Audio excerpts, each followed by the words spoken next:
नमस्कार दोस्तों, आपका अपने YouTube channel dream success education परिवार में एक बार फिर से स्वागत है। अपने पिछले वीडियो में जो अपना चैप्टर चल रहा था एट हाइट एंड और डिस्टेंस के क्वेश्चन कर रहे थे। आज उसके कुछ क्वेश्चन और रह गए, उनको सॉल्व करते हैं। देखो, अपन ने कल पिछले वीडियो में क्वेश्चन 12 तक कर लिया था। अब क्वेश्चन 13 देखना।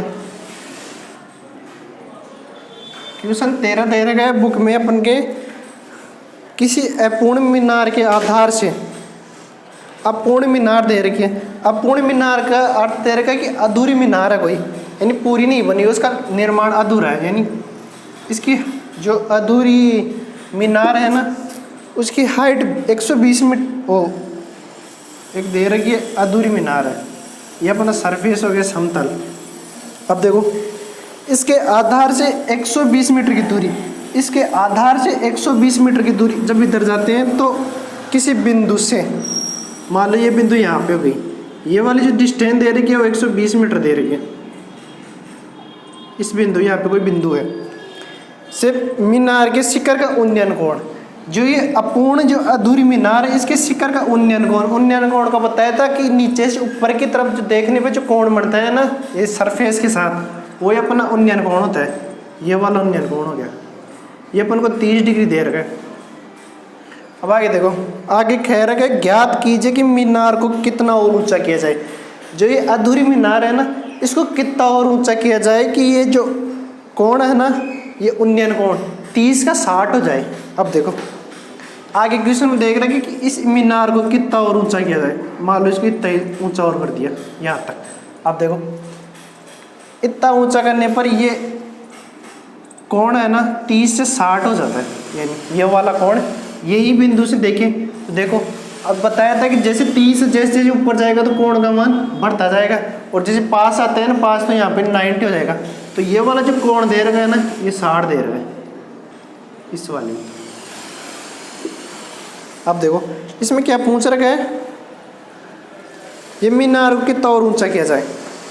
जो ये वाला है ना, ये जो डिस्टेंस है कितना और इसको मीनार को बढ़ाया जाए। ये डिस्टेंस, इसको मान लो h मान लो, इस वाले को x मान लो। ये अपनी 120 मीटर हो गई, ये x हो गई, ये h हो गई। ये h की वैल्यू ज्ञात करनी है। देखो, ये a पॉइंट हो गया, ये b पॉइंट हो गया, ये c पॉइंट हो गया, और ये d पॉइंट हो गया। अपन को h की वैल्यू, इन c और d की वैल्यू, h की पॉइंट अपन को ज्ञात करनी है। देखो, सबसे पहले अपन ये छोटे वाला त्रिभुज लेते हैं। ये त्रिभुज ABC लेते हैं, त्रिभुज ABC। त्रिभुज ABC में वही देखो, अपने पास एक तो आधार दे रखा है और ये लंब अपन ने माना है x। वो देखो, तो वही लंब और आधार वाला जो अनुपात होता है वो tan थीटा होता है। tan थीटा बराबर लंब बटे आधार। अब देखो, tan थीटा की वैल्यू 30 दे रखे, यहाँ पे थीटा की वैल्यू tan 30 रख दो, tan 30 बटे लंब की जगह तो x दे रखा, और आधार 120 मीटर दे रखा है, ये 120 मीटर। अब देखो, अपन जानते हैं जो tan 30 की मान होता है वो 1/√3 होता है। tan 30 का मान तो 1/√3 हो गया, और यहाँ से x 120 आ गया। यहाँ से x की वैल्यू अपने पास आ गई 120 बटे, सॉरी, x की वैल्यू 120 बटे √3 आ गई। अब देखो, इस 120 को इस प्रकार लिख सकते हैं 40 × 3 और √3। इस 3 को अपन इस प्रकार लिख सकते हैं √3 × √3। जब √3 को √3 से इंटू करते हैं तो अपने पास 3 आता है। एक √3 से एक √3 कट गया, एक √3 बच गया। तो यहाँ से x की वैल्यू आ गई 40 √3 मीटर, यानी इस x की वैल्यू आ गई 40 √3 मीटर।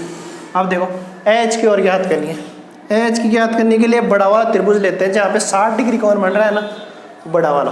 देखो, ये त्रिभुज शो कर रहा है a b और d, a b और d।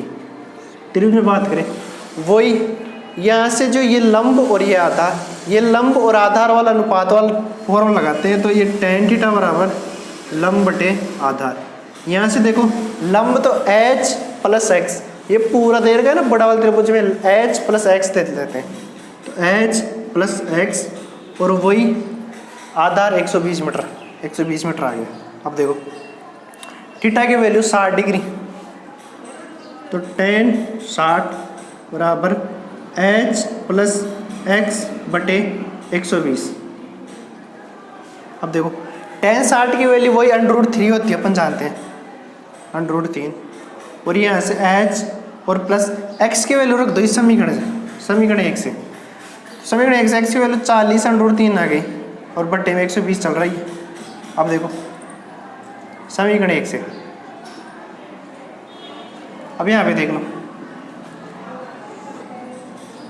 यहाँ पे देखो इस 120 को √3 से इंटू करते हैं तो अपने पास आ गया 120 √3, और यहाँ पे चल रहा है h प्लस 40 √3। इस 40 √3 को इधर ले आओ, ये प्लस का इधर आता है माइनस का, तो यहाँ से देखो h की वैल्यू अपने पास आ गई 120 √3 और माइनस 40 √3। इसमें से √3 कॉमन ले लो, √3 कॉमन लिया तो 120 माइनस 40 बच गई, और यहाँ से h की वैल्यू आ गई अपने पास, जब 120 में 40 माइनस करते हैं तो 80 बच गया, 80 √3 मीटर। यही याद करना था। देखो अपन को h की वैल्यू 80 √3। अब देखो इसमें क्या करा है, √3 का मान रख दो, √3 को अपन जानते हैं 1.732 होता है, ये वाला पुट कर दो, तो h की वैल्यू 80 × 1.732। जब यहाँ से इसको इंटू करते हैं तो अपने पास आता है आंसर आएगा 138.56 मीटर।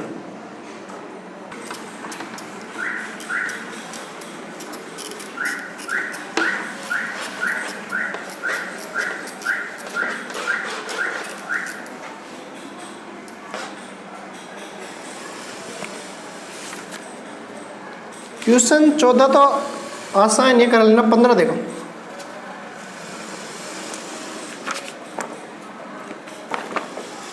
क्वेश्चन 15 दे रखे हैं। देखो 15 दे रखे हैं कि किसी स्तंभ की चोटी का उन्नयन कोण, मान लो ये स्तंभ, मान लो एक स्तंभ है, ये सरफेस पे स्थित है, ये अपना धरातल हो गया, इसके जो उन्नयन कोण, इसकी चोटी का उन्नयन कोण समतल पर 15 डिग्री बना रहा है। अब देखो ये बोल रहा है कि जो इस स्तंभ का जो चोटी है ना का उन्नयन कोण समतल पर स्थित एक बिंदु, समतल पर स्थित एक बिंदु से 15 डिग्री कोण बना रहा है। ये लो 15 डिग्री कोण बन गया, इस स्तंभ की बात कर रहे हैं। अब आगे देखो, आगे कह रहा है कि स्तंभ की ओर 100 मीटर चलने पर, यहाँ से ये बिंदु यहाँ से चलते हैं स्तंभ की ओर, यहाँ से 100 मीटर चला, चलो यहाँ से चला, यहाँ पे आ गया 100 मीटर, ये जो लेंथ है वो 100 मीटर हो गई, 100 मीटर। तो इसमें बोल रहा है कि जो 100 मीटर चलने पर उन्नयन कोण 30 हो जाता है। यानी अब बताया था कि इस स्तंभ के पास आते हैं, कोई भी मीनार के पास आते हैं तो कोण का मान बढ़ता जाता है। जैसे यहाँ पे 15 हो गया, 30 हो गया, 45 हो गया, 60 हो गया, यहाँ देखो आके 90 हो गया। तो देखो 100 मीटर चलने पर जो इस बिंदु से कोण दे रखा है ना वो 30 डिग्री दे रखा है, यानी कोण का मान 30 हो गया। अब आगे देखो, आगे पूछ रहा है कि स्तंभ की ऊंचाई, ये वाली ऊंचाई पूछ रहा है h, तो वही इसको x मान लो, ये A पॉइंट हो गए, ये B पॉइंट हो गए, ये C पॉइंट हो गए, तो ये पूरी 100 + x हो गई। अब देखो वही लंब और आधार वाला अनुपात लगाते हैं। पहले बड़ा वाला त्रिभुज ले लो, त्रिभुज अपन बात करें ABC की, ये इसका O पॉइंट मान लो, यहाँ पे बड़े वाले त्रिभुज की बात करें ABC की, तो वही लंब और आधार वाला अनुपात tan थीटा लंब बटे आधार। यहाँ से लंब देखो 100 + x दे रखा है, 100 + x, और अपने पास लंब h दे रखा है, आधार दे रखा है 100 + x, 100 + x। अब आगे देखो, ये बड़े वाला काम में ले लिया, छोटे वाला त्रिभुज काम में लो, छोटे वाला क्या भी, तो tan थीटा का मान रखो, तो अपने पास थीटा की वैल्यू है 15 डिग्री, तो ये 15 डिग्री, और ये h अपॉन 100 + x। अब देखो tan 15 की वैल्यू अपन को बुक में दे रखी है, वो क्या है कि tan 15 की वैल्यू अपन को बुक में दे रखी है 2 माइनस अंडर 3, ये दिया हुआ है कि जो tan 15 है ना वो 2 माइनस अंडर 3 दे रखा है। इस tan 15 की वैल्यू रख दो और यहाँ से अपने पास h और 100 प्लस x आ गए। अब देखो यहाँ से h की वैल्यू अपने पास आ गई 2 माइनस अंडर 3 और 100 प्लस x। देखो इस कोष्टक को जब इस इंटू करते हैं तो देखो इस दो को इस कोष्टक से इंटू करते हैं 200 प्लस 2x, ये आ गया। आगे देखो इस अंडर 3 को 100 से इंटू किया तो माइनस 100 अंडर 3 और ये माइनस का अंडर 3 x हो गया। ये अपने पास h की वैल्यू आ गई। h की वैल्यू यहाँ देखो x कांस्टेंट है, x का मान निकाल के इसमें रखते हैं। देखो निकालते हैं, छोटे वाला त्रिभुज लो, ये वाला त्रिभुज AOC में वही लंब और आधार वाला अनुपात और थीटा 30 डिग्री दे रखा है तो tan थीटा बराबर लंब बटे आधार, थीटा की वैल्यू 30 डिग्री को tan 30 आ गया और यहाँ से लंब h दे रखे और x अपन जहाँ जो tan 30 होता है 1/√3 होता है 1/√3 और h अपॉन x, यहाँ से x की वैल्यू √3h आ गई। अब आगे देखो ये वाली x की वैल्यू इस समीकरण में रख दो, चलो रखते हैं। h बराबर 200 plus 2 into √3h minus 100 √3 minus √3h। अब देखो h बराबर ये तो 200 बच के, ये 2 √3h आ गए, ये माइनस का 100 √3 हो गए और ये माइनस का जब √3 को √3 से 3 हो गया और यहाँ पे 3h बच गए। अब देखो इस माइनस 3h को इधर लाते हैं तो माइनस के 3 इधर आते हैं, प्लस का हो जाएगा, यहाँ पे 4h हो जाएगा, 4h हो गया। इस h को इधर ले आओ तो माइनस 2 √3h बच गए और अब देखो यहाँ पे बच गया 200 माइनस 100 √3। अब देखो इसमें से क्या करते हैं 2h कॉमन ले लेते हैं, 2h कॉमन लिया तो यहाँ पे तो 2 ही बच गए और यहाँ से 2h बाहर आ गया तो √3 बच गए। यहाँ से 100 कॉमन लेते हैं तो अपने पास बच गया 2 माइनस √3। अब देखो ये वाला कोष्टक सेम है तो कट गया, अपने पास 2h बराबर 100 आ गए और h की वैल्यू 50 मीटर आ गई। ये अपन को h की वैल्यू 100 जो ज्ञात करनी थी 50 मीटर आ गई। ये क्वेश्चन पूछ रहे हैं। अगला क्वेश्चन देखो,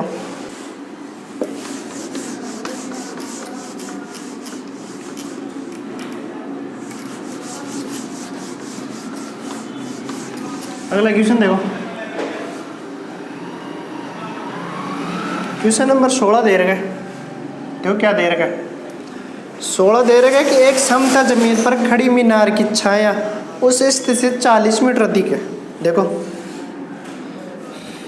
एक समतल जमीन, समतल के लिए बोल दिया, इस पर कोई एक मीनार खड़ी है, ये मीनार खड़ी है, इसकी छाया, इस मीनार की छाया है ना, मान लो इस मीनार की छाया यहाँ तक आ रही है, यहाँ तक आ रही है, उस स्थिति से 40 मीटर अधिक लंबी है। जो ये छाया बन रही है ना इससे 40 मीटर अधिक है। इस छाया से कोई पॉइंट यहाँ पे मान लो ये 40 मीटर दे रखा है, ये 40 मीटर पॉइंट अधिक है। अब देखो क्या बोल रहा है, आगे बोल रहा है जो जबकि सूर्य का उन्यास कोण 60 से घटकर 30 हो जाता है, यानी पहले 60 था और ये 40 मिनट जैसे बढ़ गई तो ये 30 डिग्री हो गई, ये 60 डिग्री दे रखा है। अब देखो ये अपना ये पॉइंट हो गया, ये बी पॉइंट है, ये सी और ये डी मान लो। क्वेश्चन में पूछा है जो मीनार की ऊंचाई ज्ञात करनी है, ये वाली जो मीनार की ऊंचाई है ना इसको एच मान लो और यही ज्ञात करनी है अपन को। अब देखो यहाँ से इस पॉइंट की एक्स मान लो तो ये टोटल क्या हो गई 40 प्लस एक्स मीटर टोटल पूरी। तो देखो मीनार की ऊंचाई ज्ञात करते हैं, वही सबसे पहले ये दो अनुपात देखते हैं, ये लंब और आधार वाला अनुपात tan थीटा लंब बटे आधार। थीटा की वैल्यू 30 दे रखी है, tan 30। लंब क्या दे रखा है h, और आधार क्या दे रखा है 40 + x, 40 + x हो गई। अब देखो अपन जहाँ जो tan 30 होता है वो 1/√3 होता है।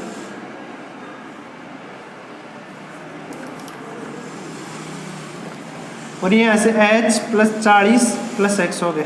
यहाँ से देखो h की वैल्यू अपने पास आ गई 40 + x/√3। यहाँ से x की वैल्यू मान रख दो, h का मान आ जाएगा। वो यहाँ से याद करते हैं। देखो छोटे वाला त्रिभुज लो, ये वाला त्रिभुज BCD में देखें तो वही tan, ये वाला फॉर्मूला लगाते हैं। यहाँ पे थीटा जो तेरे का 60 देखे तो tan 60 बराबर लंब वही h और आधार x, h/x। अपन जानते हैं जो tan 60 होता है वो √3 होता है और h/x। यहाँ से x की वैल्यू आ गई वो h/√3 आ गई। ये x की वैल्यू यहाँ पे रखो, चलो रखते हैं। तो h + 40 h बराबर 40 + h की वैल्यू वो x की वैल्यू h/√3 और बटे में √3 चल रहा है। अब देखो यहाँ से √3 कॉमन ले लो, वो सॉरी लघुत्तम ले लो। तो √3 लघुत्तम लिया, यहाँ पे 1 है, √3 में 1 का भाग दिया, 40 को √3 से इंटू कर दो, 40 √3 आ गया और प्लस h आ गया, बटे में √3 चल रहा है। इस 3 को इससे इंटू कर देते हैं तो आगे देखो यहाँ पे देखो, तो यहाँ से h की वैल्यू आ गई 40 √3 + h/3। ये 3 दोनों के नीचे इनका अलग अलग भाग दे दो, 40 बटे √3 बटे 3 और h/3। इस h/3 को इधर ले आओ तो यहाँ से तो बच गया h - h/3 और यहाँ बच गया 40 √3 बटे 3। यहाँ पे भी 3 लघुत्तम ले लो तो 3h - h/3 हो गया और 40 √3 चल रही है बटे 3। ये 3 से तो 3 कट गया, यहाँ पे 2h बच गया, 2h बराबर 40 √3। इसको जब 2 से काटा तो 20 आ गया, अपने पास h के वैल्यू 20 √3 आ गया। यही पूछ रखा है। अगला क्वेश्चन देखो,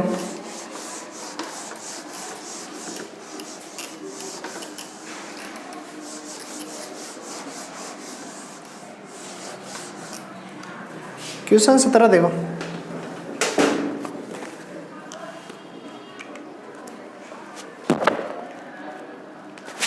क्वेश्चन 17 दे रखा अपन को, समुद्र तल से 60 मीटर ऊंची लाइट के हाउस के शिखर से देखने पर समुद्र के अवनवन का अपन डायग्राम बनाते हैं। एक समुद्र दे रखा है, ये इसका समतल हो गया सरफेस। समुद्र से 60 मीटर ऊंचे एक लाइट है, एक लाइट लगी हुई है 60 मीटर, इसकी हाइट दे दी जो लाइट लगी हुई है ना उस खंभे की। शिखर से देखने पर समुद्री जहाज़ों का अवनमन, यानी 2 समुद्री जहाज आ रहे हैं, अवनमन यानी यहाँ से देख रहे हैं इस लाइट से। तो मान लो एक जहाज तो यहाँ पे एक जहाज है, देखो 2 कोण दे रखा है, एक तो 30 डिग्री दे रखा है, एक 45 डिग्री दे रखा है। देखो एक तो इसको देखते हैं और एक ये वाले जहाज को देखते हैं, ये ऊपर एक सरफेस मान लेते हैं। तो यहाँ से जो कोण दे रखा है अवनमन वो दे रखा है, जो एक कम कोण दे रखा है वो तो 30 डिग्री है, और जो अधिक कोण दे रखा है ना वो 45 डिग्री है। आगे देखो अवनमन कोण देख रहा है अपन को, यानी ऊपर से देख रहे हैं नीचे की तरफ। अब देखो ये वाले कोण चाहिए अपन को, ये वाले ये 2 कोण। अब देखो वही एकांतर कोण बन रहा है, देखो ये वाला तो एकांतर कोण बन रहा है, ये तो 30 डिग्री हो गया, और जैसे जैसे पास जाते हैं अपन तो ये 45 हो गया। इसका ये ए पॉइंट हो गया, ये बी पॉइंट हो गया, ये सी पॉइंट हो गया, ये डी पॉइंट हो गया। इसमें पूछ क्या रखा है, जो यदि लाइट हाउस के एक और से जहाज दूसरे और ठीक पीछे, यानी इसमें ऐसे कह रहा है ये जहाज है ना एक दूसरे के पीछे हैं, यानी पास पास है। तो जहाज़ों के मध्य की दूरी पूछ रही है, जो ये दोनों जहाज है ना बी और सी, इनके मध्य की दूरी पूछ रही है। ये एक्स मान लो, ये वाई मान लो, ये वाली तो वाई मान लो, ये एक्स मान लो, ये एक्स की दूरी पूछ रहे हैं इन जहाज़ों की मध्य की दूरी। देखो ज्ञात करते हैं, पहले बड़े वाला त्रिभुज लेते हैं। ये जो यहाँ से यहाँ तक की जो दूरी है वो एक्स + वाई होगी। देखो बड़े वाला त्रिभुज लेते हैं, त्रिभुज ए सी और डी, वही टेन थीटा, टेन थीटा लंब बटे आधार। यहाँ पे टेन थीटा, थीटा की वैल्यू 30 डिग्री है, तो टेन 30, लंब की वैल्यू 60 मीटर है, और बटे आधार x वो y plus X, Y plus X. अपन जहाँ जो टेन 30 होता है 1/√3 होता है, 1/√3, और ये 60 और y प्लस एक्स। यहाँ से y प्लस एक्स की वैल्यू अपने पास 60√3 आ गई मीटर। अब देखो यहाँ से y की वैल्यू पता चल जाए तो अपन x की वैल्यू निकाल सकते हैं। वो कैसे निकालते हैं? छोटा वाला त्रिभुज लेते हैं, त्रिभुज ABD की बात करते हैं, ABD की बात करते हैं। तो इसमें भी वो टेन, ये वाला फॉर्मूला, थीटा की वैल्यू 45 तो टेन 45 हो गई, और लंब 60 दे रखे और आधार y हो गए। अपन जहाँ जो टेन 45 होता है वो 1 होता है,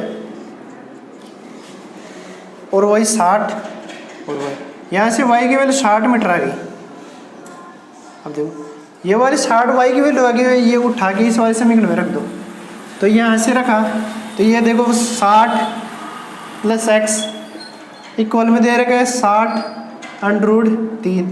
ये देखो 60 उधर ले गए तो x बराबर 60√3 और माइनस 60, इसमें 60 को मन ले तो 60√3 माइनस 1 बच गया।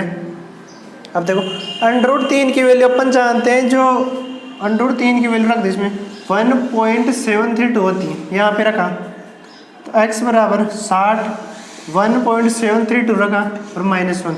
जब 1 में घटाते हैं तो x बराबर 60 इंटू 0.732 आ गया, और इसका आंसर x बराबर दे रखा है 43.92 दे रखा है, 92 मीटर। ये अपन को x की वैल्यू निकालने तैयार है। अगला क्वेश्चन देखो,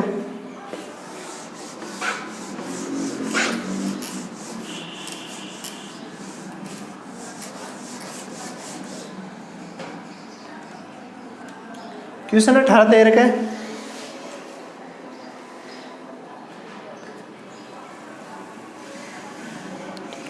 क्वेश्चन 18 तो अभी जो आपको पीछे कराया था ना एक क्वेश्चन, क्वेश्चन 19 देख लो।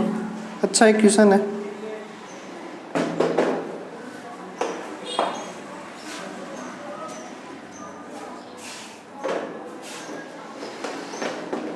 क्वेश्चन 19 देखना। एक 7 मीटर ऊंचे भवन की शिखर से एक टावर की शिखर का उन्नयन करो। ये सरफेस हो गया, एक 7 मीटर ऊंचा भवन है,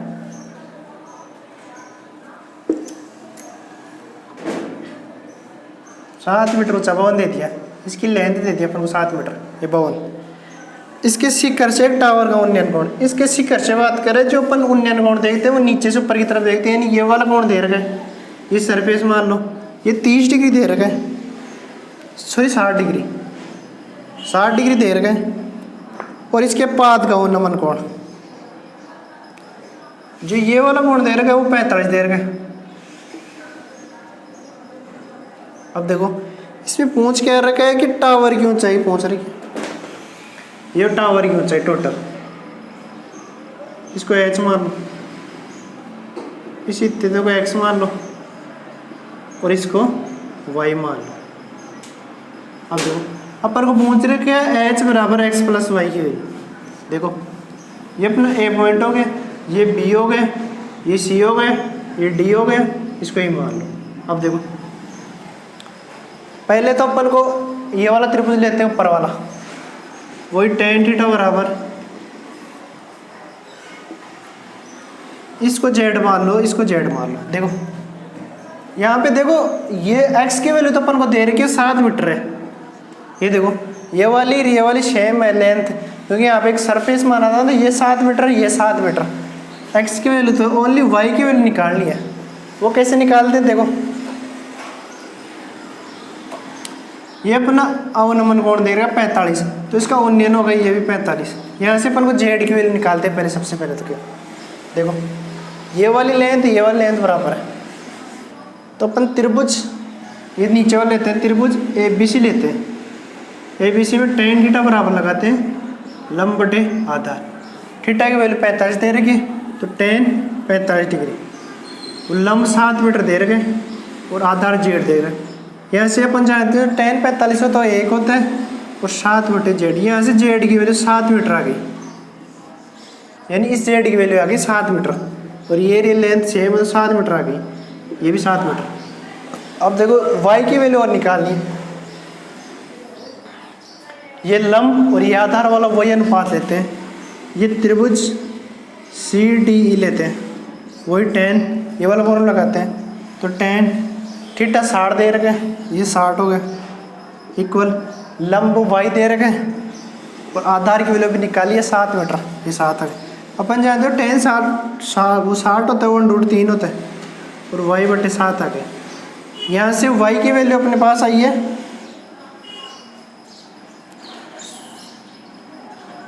7√3। अब देखो ये 7√3 y की वैल्यू आ गई, x की वैल्यू दे रही, इन दोनों को जोड़ दो, यानी h बराबर x प्लस y, तो h बराबर 7 प्लस 7√3। यहाँ से h की वैल्यू 7 कॉमन लिया, 7 कॉमन लिया, तो यहाँ से आ गया 1 प्लस √3 मीटर। यहाँ से अपन √3 की वैल्यू रखें तो √3 बराबर 1.7321 आ गया, यहाँ पे रखा, तो h बराबर 7 इंटू 1 प्लस 1.732, इसमें एक में 1.73 जोड़ा, तो h बराबर 7 इंटू 2.732 आ गया।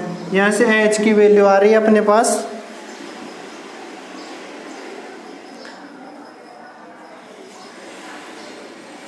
ये इतने दे रहा है आंसर में, यही कर लेना, h के लिए निकालना। ठीक है, बस आज के लिए इतना ही। जो बचे हुए क्वेश्चन उनको कल कंप्लीट करते हैं। Thank you.